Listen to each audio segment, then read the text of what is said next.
जाति जनगणना है, उस जाति जनगणना का अगला कदम ये है कि यह जो 50% की सीमा है, इस सीमा को समाप्त कर दिया जाए। पूरे देश में 3 साल की डिग्री 3 साल में मिलती है, तो बिहार में 3 साल की डिग्री 5 साल और 7 साल में क्यों मिलता है? रोजगार देने के बजाय बिहार सरकार लोगों को कर्जदार बना रही है। तो लाठी का बदला वोट से लीजिए। लाठी का चोट जो आपके ऊपर लगा है, उसका बदला आप वोट से लीजिए। बिहार में शिक्षा को सही रूप देने के लिए बिहार में राहुल गांधी आ रहे। बता दें 15 मई को राहुल गांधी आ रहे, तो वहीं आज प्रेस कॉन्फ्रेंस के माध्यम से कन्हैया कुमार ने बड़ी जानकारी दी। बिहार में शिक्षा की काफ़ी कमी है, जिसको लेकर के एक शिक्षा की अलख जगाने के लिए कन्हैया कुमार, कांग्रेस के तमाम बड़े बड़े लीडर बिहार आएंगे और कई छात्रों से मुलाकात भी करेंगे। तो चलिए पहले सुनवाते कन्हैया कुमार क्या कुछ कहते नजर आ रहे हैं। इस बात के लिए स्वीकार की कि आगामी समय में जाति जनगणना की जाएगी। सवाल यह है कि जाति जनगणना की मांग हम लोग क्यों कर रहे हैं? सामाजिक न्याय की धरती है बिहार। जाति जनगणना की मांग हम इसलिए कर रहे हैं कि कई दशकों तक सामाजिक न्याय की नीतियों को लागू करने के बावजूद, आरक्षण की नीति को लागू करने के बावजूद आज भी आंकड़े ये कहते हैं कि समाज के अंतिम पायदान का जो व्यक्ति है, आज भी उसको न्याय नहीं प्राप्त हो रहा है, जिसके बारे में डिटेल से इन साथियों ने आपके बीच में अपनी बात रखी। तो जो जाति जनगणना है, उस जाति जनगणना का अगला कदम ये है कि यह जो 50% की सीमा है, इस सीमा को समाप्त कर दिया जाए। और ये हम संविधान के तहत कह रहे हैं। संविधान के अनुच्छेद 15(5) में यह प्रावधान किया गया है कि निजी क्षेत्रों में भी भागीदारी और आरक्षण को सुनिश्चित किया जाए। तो पहला मांग ये है कि जाति जनगणना हो और जाति जनगणना वैज्ञानिक तरीके से हो, लिपापोती नहीं हो, और सही आंकड़ों के आधार पर 50% की सीमा को समाप्त किया जाए और निजी क्षेत्रों में भी आरक्षण को, भागीदारी को सुनिश्चित किया जाए। दूसरा सवाल ये है कि बिहार में अगर आप शिक्षा व्यवस्था को देखेंगे, शिक्षा की हालत ये है कि 3 साल की डिग्री 3 साल में नहीं मिलती है। प्रश्न ये है, पूरे देश में 3 साल की डिग्री 3 साल में मिलती है, तो बिहार में 3 साल की डिग्री 5 साल और 7 साल में क्यों मिलता है? वो बिहार जहाँ पर नालंदा विश्वविद्यालय रहा, वो बिहार जहाँ पर विक्रमशिला विश्वविद्यालय रहा, वो बिहार जहाँ पर आज़ादी से पहले पटना विश्वविद्यालय की स्थापना हुई, जिसको ज्ञान और मोक्ष की भूमि कही जाती है।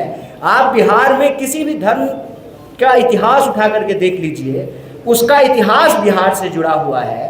देश का इतिहास बिहार के इतिहास के बिना पूरा नहीं होता है। उसी तरह से बिहार की प्रगति के बिना देश की प्रगति संभव नहीं है। ऐसे में बिहार की प्रगति के लिए, देश की प्रगति के लिए यहाँ की शिक्षा व्यवस्था को बेहतर करना जरूरी है। 3 साल की डिग्री 3 साल में मिले, ये एक बात है।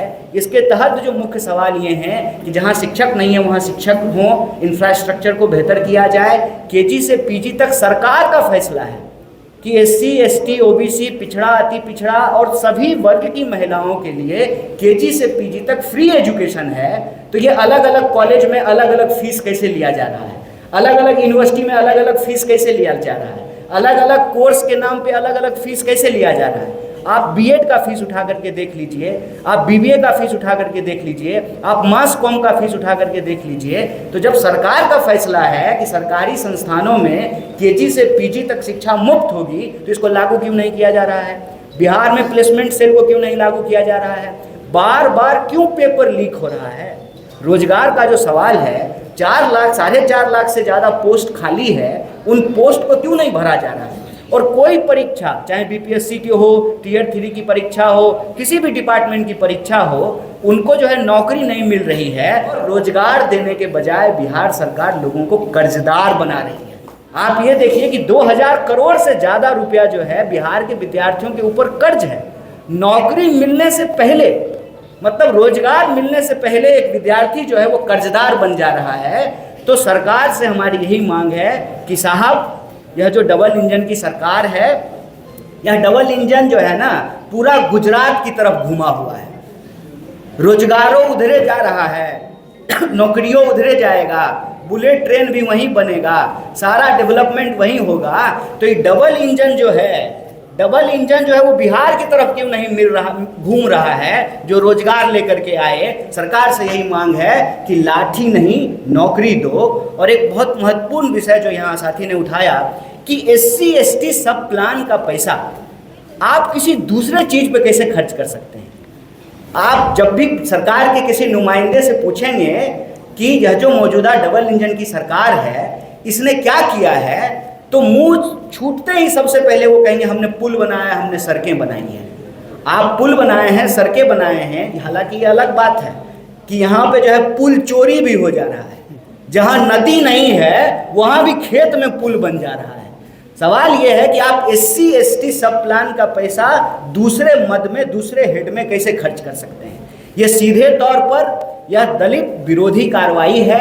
तो यह 5 विषय को लेकर के, एक भागीदारी के सवाल को लेकर के, नौकरी के सवाल को लेकर के, शिक्षा के सवाल को लेकर के कांग्रेस पार्टी बिहार के हर जगह जा कर के हर वर्ग के विद्यार्थियों से बात करेगी। चाहे बिहार के वोट दे करके आप कुर्सी पे बिठाते हैं, वो सरकार कुर्सी पे बैठ करके आपके ऊपर डंडा मारने का आदेश है, तो लाठी का बदला वोट से लीजिए।